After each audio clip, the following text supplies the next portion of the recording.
That's the founder of Nubian Skin, Adi Hassan, telling us about her success. Now, in this culture of long hours and pressures at work, mental health problems are becoming increasingly common. In fact, a recent study estimates that depression and anxiety cost the global economy $1 trillion every year in lost productivity. So how far can technology fill gaps left by traditional mental health services? Well, I'm joined now by Dr. Zain Sikafi, who's co-founder and CEO of Minerva, which provides video therapy via laptops and mobile phones. Welcome to the programme. Thank you for having me. First of all, explain to me exactly what Minerva does. Well, it's really simple. We offer fast access to a therapist via live video, securely, discreetly and confidentially via smartphone, laptop or tablet. And what are you hoping to achieve with this business? What what kind of a gap are you filling? So we want to transform mental health. We want mental health to be available everywhere. We've seen two major barriers, like you alluded to. I mean, this is a massive cost to the global economy, we believe, for two reasons. One is the stigma, and two is accessibility. And with the digital health solutions, one that's easy to use, simple and straightforward, we believe we can do that. So how does booking a private therapist online instead of going to my local doctor or GP, how does that stop mental health being stigmatized at work? Well, if you were a senior executive in the City of London, having one of five people looking for a promotion, the fact is you're going to be worried that it would be considered and it would impact your ability for that promotion. It's a real shame, isn't it, that's that kind of attitude? Absolutely, but look, 300,000 jobs are lost every year to mental health every year. 91 million working days are lost. And the figures are really stark, but only, like you alluded to, only 13% of people in the UK tell their employer. But it's a global problem.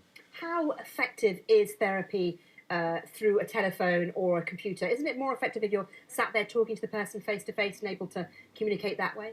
Well, there's nothing wrong with seeing someone face to face, but again, if you're a senior executive or a business person or a busy doctor, you're going to have to take time out to go to that appointment, waiting time back. I mean, that could be 3 hours out of your day. If you're going to have to do that 6 times, I mean, that's a big impact on your working life, let alone having to disclose that in your workplace. So we remove that. We enable you from your office or from your home to be able to just click on a button, you get sent a link, and you're able to see a therapist right there.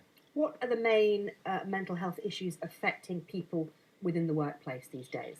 Well, I mean, I think it's things we all know about, been in the media. Work-related stress is a big one, depression, anxiety, these are all big issues. Have they been around for years, or is it just a recent thing they're getting worse, or why is it we're seeing more prevalence amongst these things? That's a good question. So I think, it's more in the media now, definitely, sports people, royalty, we're all talking about it. But myself as a GP, I found it was increasing proportion of my workload.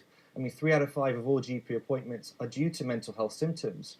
But, that's not really the appropriate place. We should be getting these people therapy. I want to ask you actually about the business. You were a GP, or you still are a GP. Yeah. How did this business come about? How did you come up with the idea, and how did you finance it, more importantly?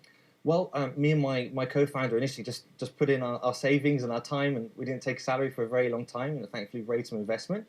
But it came out of, frustration. I exist to help improve people's health, and mental health included. And I found that it was an increasing proportion of my workload. And the fact of the matter is that people are scared to go to their GP or a therapist about it. They don't want their family to know. They don't want their workplace to know. And they can't see anyone 9 to 5. So we made a service that's totally confidential, encrypted, and available out of hours and on weekends. Okay, Dr. Zain Sikafi, it's so lovely to talk to you, and good luck with the business. Thank you very much indeed.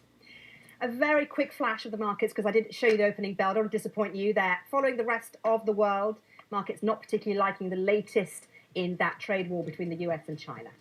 That's all we have time for here on Talking Business. We're back in a few minutes with Impact and Geeta, but for me, bye-bye.